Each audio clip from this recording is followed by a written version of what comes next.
Viral Polda DIY buat konsep baru jalur praktik SIM C, tanpa jalur zigzag dan angka 8.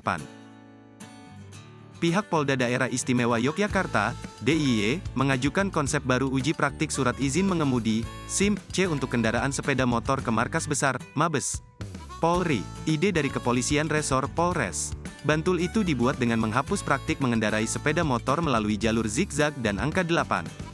Wakil Kepala Polda, Wakapolda, DIY Brigjen Pol. R. Slamet Santoso berharap konsep baru uji praktik SIM C ini dapat diberlakukan secara nasional.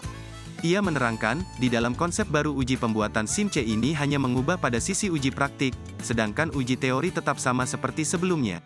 Berdasarkan evaluasi tersebut, polisi menemukan bahwa kecelakaan lalu lintas paling banyak menimpa pengendara kendaraan roda 2. Ia mengungkapkan, faktor terbesar penyebab kecelakaan lalu lintas merupakan faktor manusia dengan persentase hampir 51%.